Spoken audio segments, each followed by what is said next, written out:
I've got an itch I can't scratch, I'm missing a piece that completes a whole part of me, an open wound scar to see. Everybody come here, gather round, welcome to the freak show, the best in town. What the hell's wrong with me? I don't get along with anybody, honestly. I've been living in my own head. Part 1. You're going to hear a conversation between an agent and Scott. First, you have some time to look at questions 1 to 5.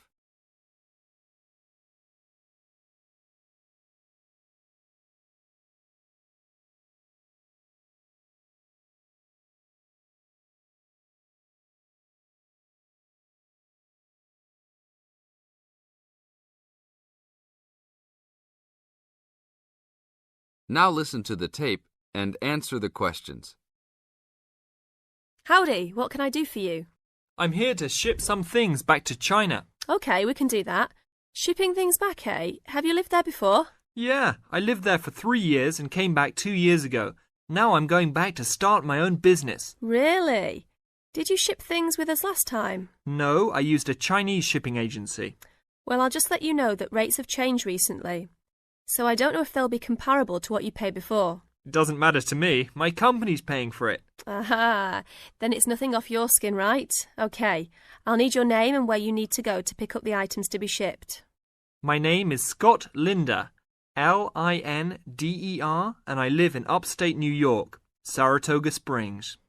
Oh, sure, I know that place. I go to the races there. Great town. What's the zip there again? 770425. And the street address is 412 West Lake Road. 770425 Westlake, got it. And how big of a container are you going to be looking for? Well, I didn't have a container last time, and I don't think I'll need one this time. I think that I'll have about 6 cubic meters. We can get a subsection of a container then. How big is that? It's 2 meters wide and 3 meters long. 2 meters high, right? Yes, sir.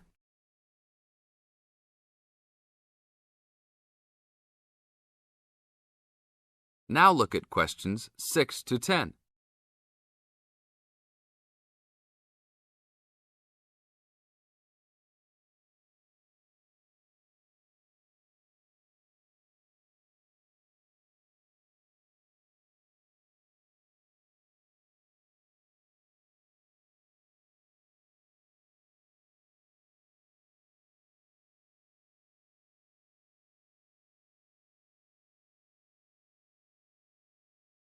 As the talk continues, answer questions 6 to 10. And for customs, I need to know what sort of items will you be shipping? Mostly furniture. But we'll also have quite a few boxes of books too. Any clothing? Nope, but we'll have some bicycles and wood that we use for a loft bed. Be careful with those bicycles. I hear bicycle theft is a big problem in China. Not if you know how to secure your bikes and where to store them. Well, good luck. How valuable do you want me to list the entire shipment as being? Let's say about $3,500. Great. Now you'll also have to go over to the customs department to check with them about shipping the wood over to China. I know there are concerns about termites, bugs, etc. No problem. It's the same wood I brought over from China last time. Then you should be okay. It's just a formality. And last of all, where would you like the shipment to be delivered? Well, I will live in Beijing, but let's ship it to Tianjin. My company will pick it up there. That's all right then. Have a nice trip.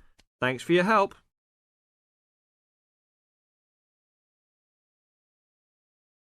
That is the end of part 1. You now have half a minute to check your answers.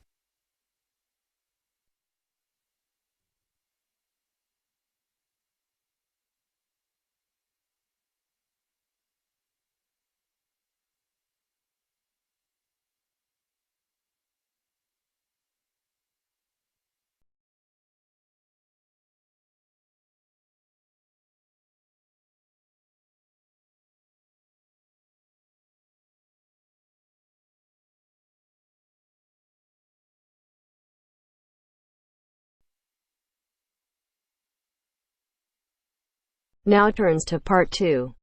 Part 2. First, you have some time to look at questions 11 to 15.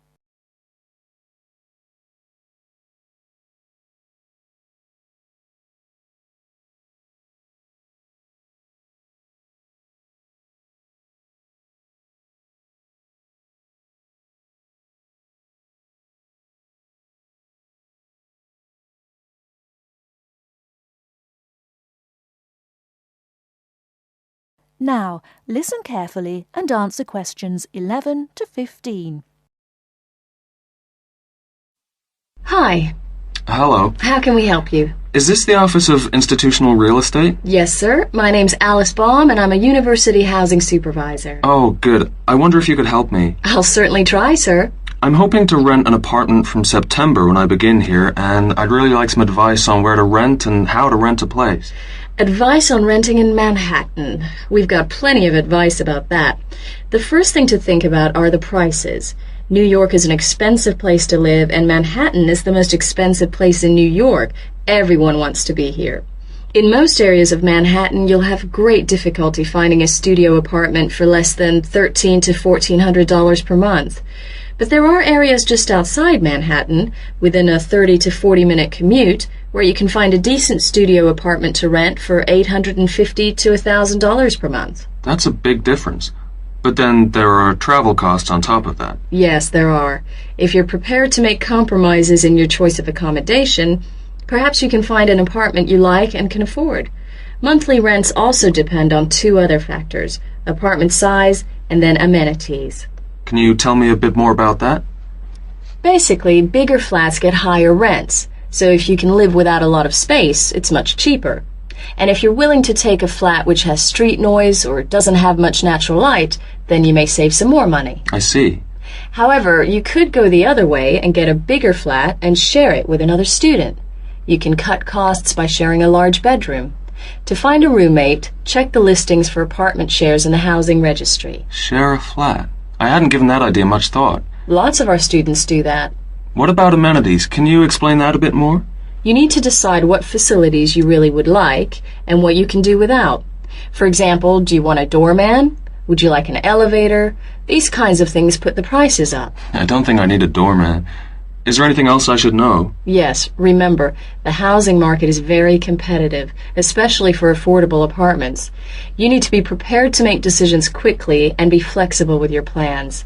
Don't start your search earlier than 4 weeks before you want to move in, because tenants only need to give landlords 30 days notice of their departure. Okay.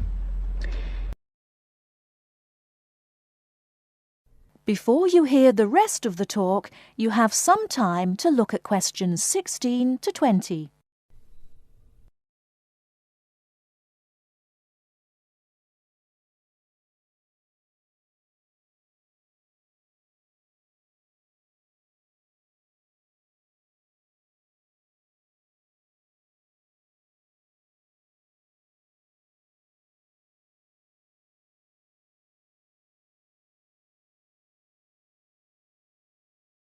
Now listen and answer questions 16 to 20.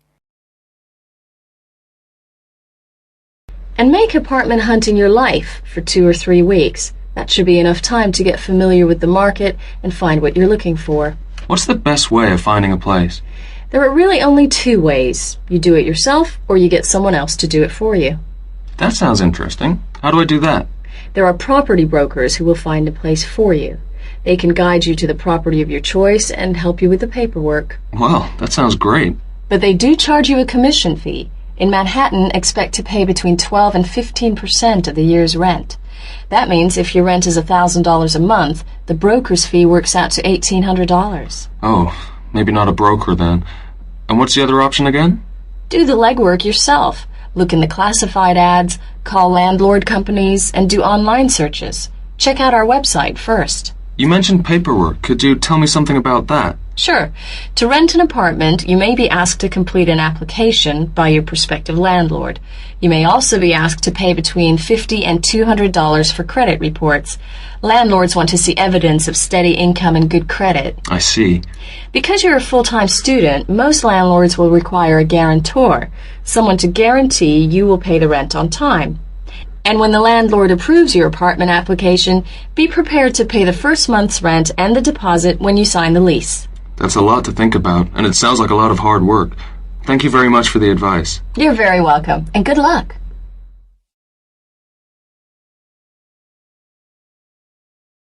That is the end of part 2. You now have half a minute to check your answers.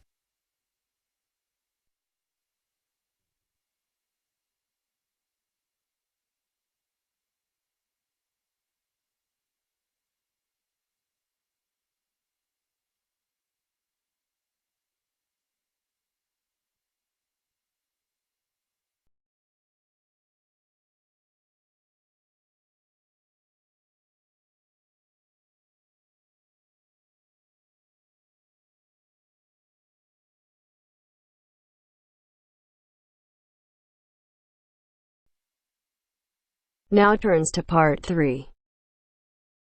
Part 3. You will hear a conversation between Helen and her tutor. First, you have some time to look at questions 21 to 25.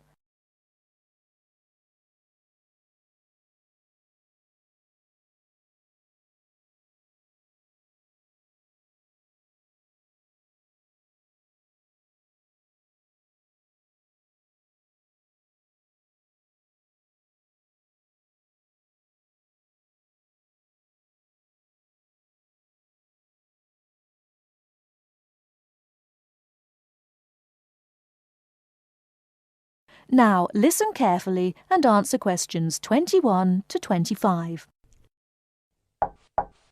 Come in. Ah, it's you, Helen. What can I do for you? Well, it's about that essay on non-verbal communication. I'd like a bit of advice, if that's all right. By all means. That's what I'm here for. How can I help you?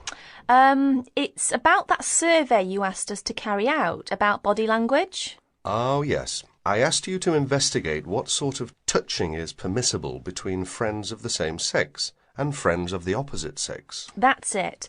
And then you wanted us to go on to compare the answers we obtained from people from our own culture with the answers of people from other cultures. Well, that shouldn't be too difficult.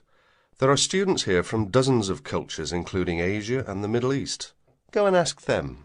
That's the problem. I'm not sure how to word the questions. Before you hear the rest of the talk, you have some time to look at questions 26 to 30.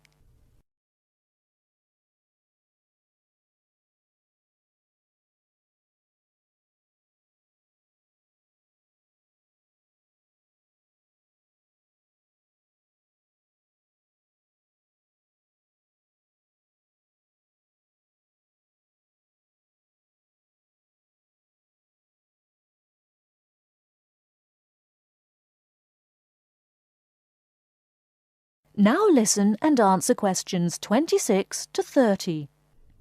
Go and ask them. That's the problem. I'm not sure how to word the questions. I think I've got far too many. People don't want to be bothered answering them all. Is that the list of questions you have with you? Let's have a look. I see. Your basic idea is fine. You've got a checklist of the parts of the body we mostly use to touch people with, and a checklist of the parts of other people's bodies that we usually touch.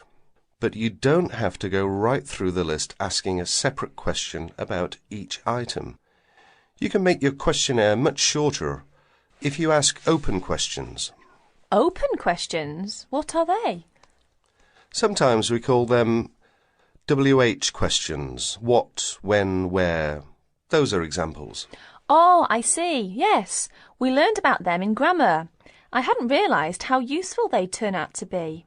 I could just ask one open question about each subject and tick the answers I receive. That's right. Now, let's have a look at the list of parts of the body you're going to ask about. I see. You've got the head, arm and hand, and, oh, it's over the page, the back, leg and foot. What about the shoulder and the thigh? They're important areas, and there are some others you should include too. Oh, yes, of course. I was in a rush and forgot those. What about asking people how they feel about being touched? Surely it's hard for people to put that sort of feeling into words. Yes, you're right. That's why it's essential to work out a rating scale for each response. Can you tell me a bit about how to use rating scales? Well, there's no way to measure how strongly a person feels about something, of course. All we can go on is what they report about their feelings. So what we do is offering them choices of ways to express how they feel. Very strongly, strongly, or not at all. That would be an example of a rating scale. In this case, as your survey is only a small trial sample, I suggest you use that 3-point rating scale I've just described. Very strongly, strongly, or not at all. That'll be enough to enable you to draw some broad conclusions. You may go on to refine your survey later if you decide to specialize in the study of non-verbal aspects of behavior. Thank you. I'm much clearer now. Could I ask you one last question? I'm afraid I've got a brain like a sieve, but I just can't remember the technical term you told us for the study of touch. It sounded like happy, but of course it isn't. Oh, you mean haptics. Haptics. Of course, haptics. That's it. Happy to be of service. That is the end of part 3. You now have half a minute to check your answers.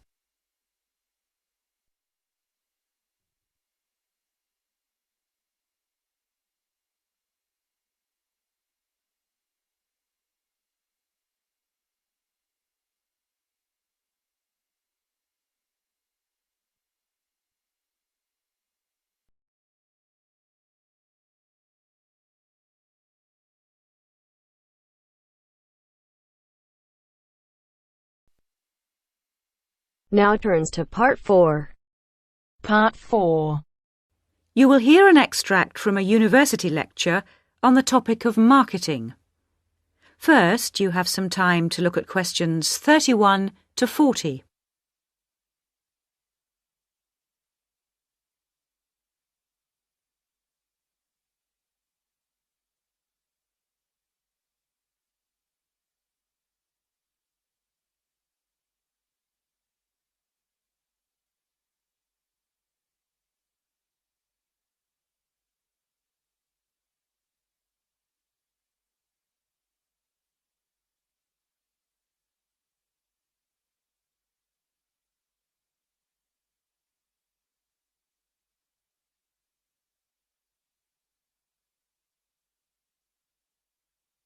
Now listen carefully and answer questions 31 to 40. Last week we looked at some general principles associated with marketing, and today I'd like to look at some of those points in a little more detail. So, what is marketing? Or put another way, what does the term marketing mean? Many people think of it simply as the process of selling and advertising. And this is hardly surprising when every day we are bombarded with television adverts, mail shots, and telephone sales. But selling and advertising are only two functions of marketing. In fact, marketing, more than any other business function, deals with customers. So perhaps the simplest definition is this one. Marketing is the delivery of customer value and satisfaction at a profit. In other words, finding customers, keeping those customers happy, and making money out of the process. The most basic concept underlying marketing is the concept of human needs. These include basic physical needs for things like food, as well as warmth and safety. And marketers don't invent these needs. They're a basic part of our human makeup. So, besides physical needs, there are also social needs, for instance, the need to belong and to be wanted.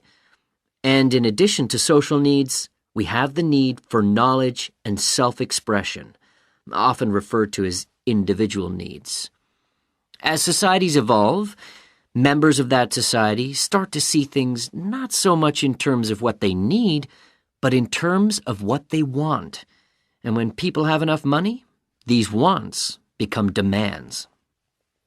Now, it's important for the managers in a company to understand what their customers want if they're going to create effective marketing strategies, so there are various ways of doing this. One way at supermarkets, for instance, is to interview customers while they're doing their shopping.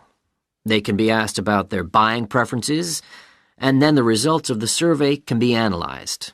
This provides reliable feedback on which to base future marketing strategies.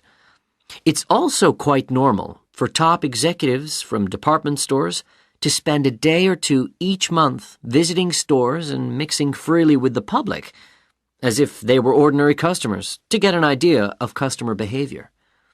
Another way to get information from customers is to give them something. For instance, some fast food outlets give away vouchers in magazines or on the street.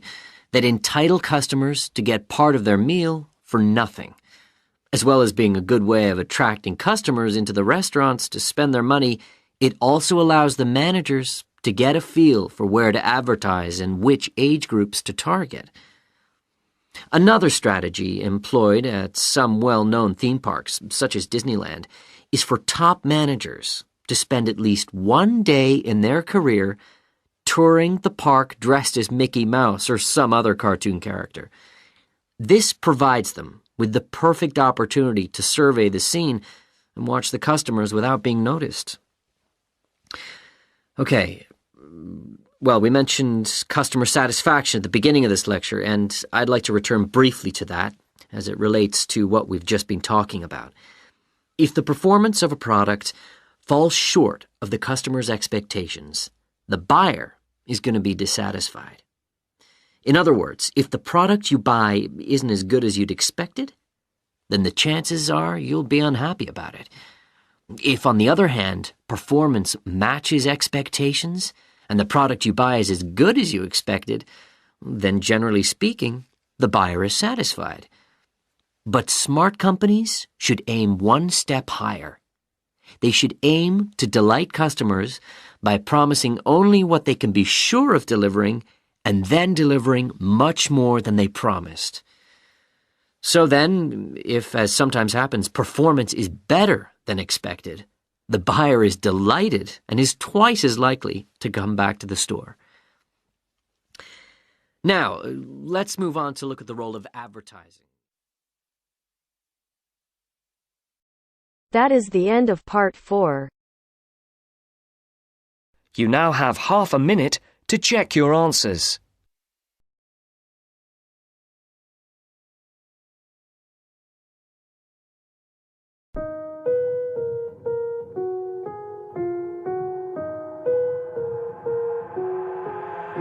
I've got an itch I can't scratch, I'm missing a piece that completes a whole part of me, an open wound scar to see. Everybody come here, gather round, welcome to the freak show, the best in town. Hello everyone, welcome to our channel. Today in this video I'll be discussing with you writing task 1, and the question for today is a pie graph. And the question is, the graph below represents the Irish students speaking an additional language to English. So the graph is representing the ratio percentage of Irish students who can speak other languages than English. So first is no other language, those who can speak only English. We can see in 2000 it was 20%, and in 2010 the ratio decreased by half, so it became 10%. If we talk about Spanish only, so 30% people or students were able to speak Spanish with English, and after a decade the ratio increased by 5%. Now moving to French only, so those who can speak French, those who used to speak French also, these were 15% in 2000 and 10% in 2010. So if we talk about Celtic, it's CELTIC. So Celtic only was, the ratio was similar in both the years, 10% and 10%. Now next is another language. The name of the language is not described here, so they are saying just another language. So 15%, and it increased by 5%. And the next one is two other languages than English. Those can speak were 10% in 2000 and 15% in 2010. So let's have a look how we can write this now. The rendered pie charts, means the given pie charts, illustrate, depicts, represent the proportion of Irish students who had spoken languages other than English in 2000 and 2010. So those who have spoken these languages other than English in 2000 and 2010, this is the graph representing. Overall, it is discernible from the graph that, means overall it is clear from the graph that Spanish was the most commonly spoken language among Irish students in both years, while Celtic was the least frequently spoken. So if we compare all the languages, we can see that Spanish only was spoken by more students than any other language. 30% in 2000 and 35% in 2010. So in both the year, Spanish was most frequently spoken language, and the Celtic, sorry, it's Celtic, not Celtic, was 10% in 2000 and 10% in 2010. Explicitly means clearly. In 2000, 30% of students spoke Spanish, whereas this proportion had risen by 5% 10 years later. So 10 years later, after a decade, that ratio increased by 5%. So we can see 30 to 35%. In 2000, 1/5 of pupils, means 20%, did not speak any other language than English. However, the ratio decreased by half in 2010. So no other language was 20% in 2000, and it decreased or reduced by half, means it became 10% in 2010. The percentage of pupils who had spoken Celtic language in addition to English was equivalent in both years, accounting for 10%. So Celtic was spoken by 10% here, and in 2010 also it was spoken by 10% of the students who were familiar with this language. It is worth noting that the percentage of Irish students who spoke another and two other dialects increased by 5% after a decade. So the increase in the other and two other languages increased by 5%. Both increased by 5% after a decade. So you can see another language increased by 5% from 15 to 20, and two other languages also increased from 10% to 15% after a decade. In 2000, 15% of students spoke another language, while in 2010 the ratio increased to 20%. In addition, the percentage of students who spoke two other languages grew from 10% in 2000 to 15% in 2010. So it is clear that the percentage increased from 10 to 15, 10% in 2000 to 15% in 2010 for two other languages in addition to English. So this was for today. If you like the video, do hit the like button and subscribe to our channel. I'll meet you in the next video. Till then, bye bye and take care.